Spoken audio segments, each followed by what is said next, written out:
In the event of an explosion, the primary source of damage is the shockwave generated by the air blast. While potent enough to shatter a car, this shockwave is unable to penetrate heavily armored vehicles.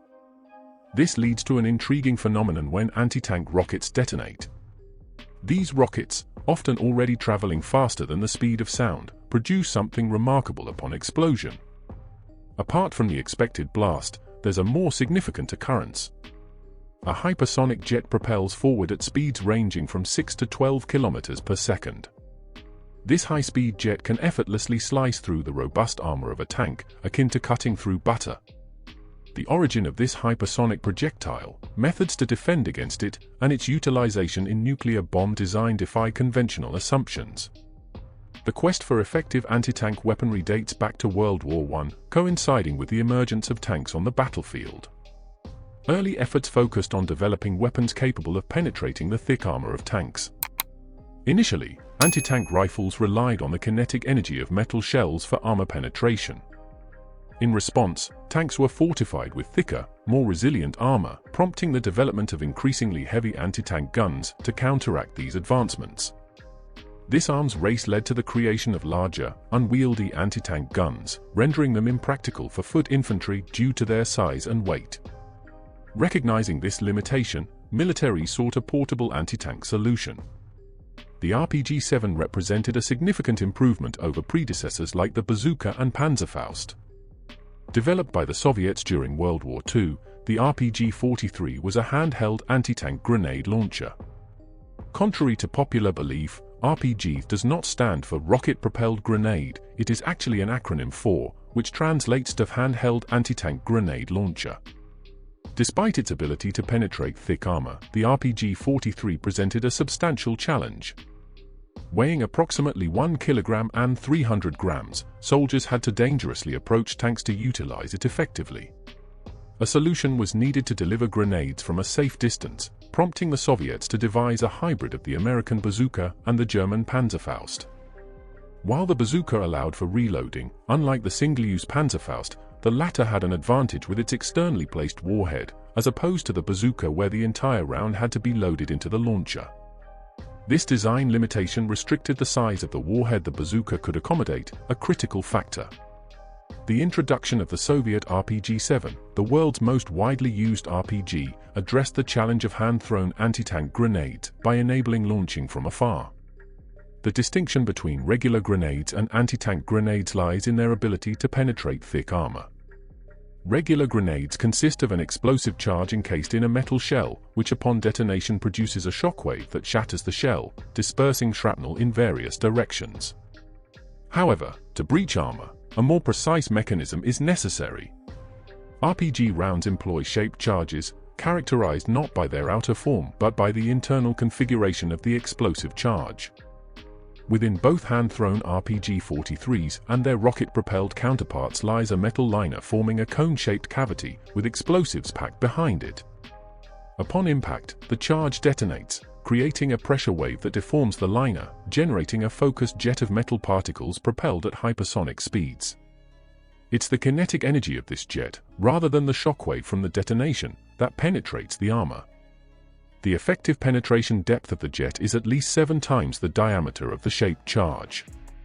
This explains why RPGs, with their larger diameter warheads mounted outside the launch tube, hold a significant advantage over bazookas in cutting through thicker armor. Upon striking the interior of a tank, the hypersonic projectile causes extensive damage, resulting in casualties among the occupants and potentially triggering explosions of the tank's ammunition. However, shaped charges have a vulnerability.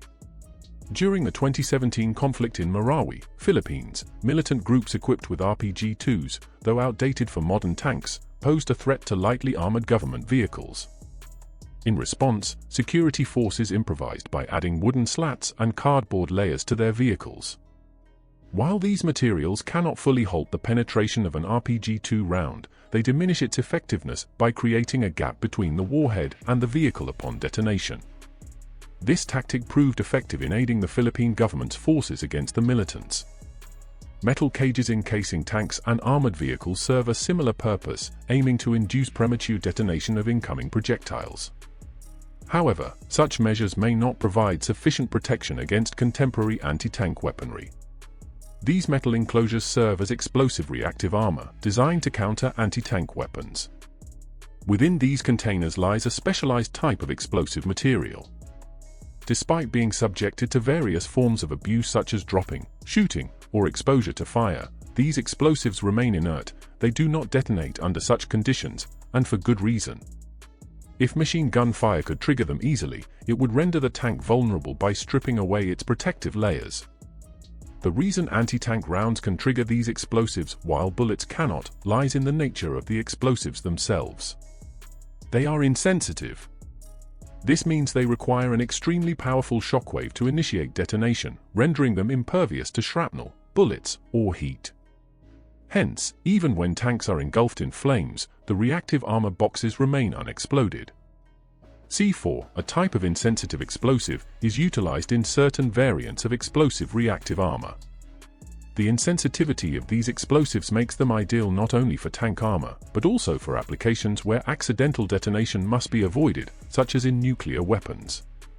To initiate a nuclear explosion, the bomb's core must be compressed until it reaches criticality, triggering a chain reaction that releases immense energy in a brief timespan, a blast.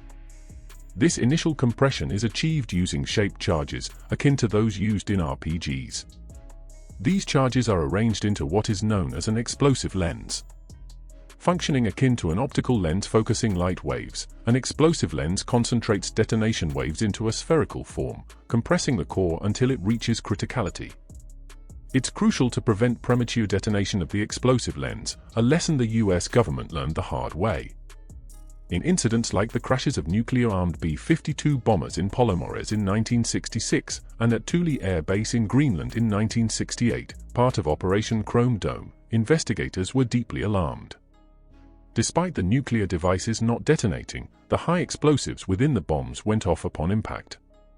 This prompted the Americans to embark on research and development aimed at creating explosives resilient enough to endure the forces of a plane crash. The outcome was insensitive high explosives, a safer alternative for use in nuclear weapons.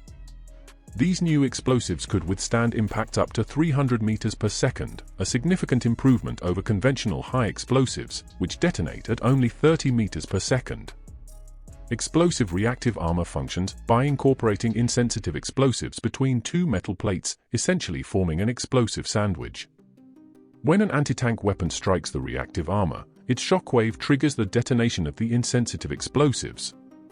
This propels the outer metal plate towards the incoming projectile, widening the gap between the tank's armor and the hypersonic metal jet, thereby safeguarding the tank from destruction. Explosive reactive armor proves inadequate against modern anti-tank weapons like Javelins, primarily due to the Javelin's Tandem warhead design, incorporating two explosives. The initial explosive targets and neutralizes the tank's reactive armor, while the second explosive inflicts lethal damage, presenting a formidable challenge. This prompts the question: what's the next step? The necessity for active protection systems has become apparent, as merely increasing armor thickness is insufficient to counter contemporary threats.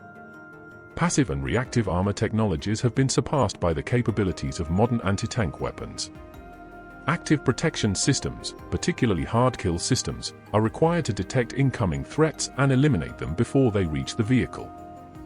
However, while various active protection systems exist, not all can effectively counter top-attack anti-tank missiles like the American Javelin and the German PAS-3, which descend directly onto their targets. The role of tanks appears to be diminishing, considering their high cost, ranging from $5 to $10 million, excluding additional expenses such as active protection systems, contrasted with the relatively low cost of Javelin rounds, priced at less than $200,000. Even with active protection systems, defending against multiple Javelins would pose a significant challenge. Consequently, the balance of military effectiveness and cost efficiency appears to be shifting towards infantry. Whether tanks can regain their prominence remains uncertain. What is your opinion on this matter? Do you think tanks will keep being used in the future? Why? Share your thoughts with us in the comment section below.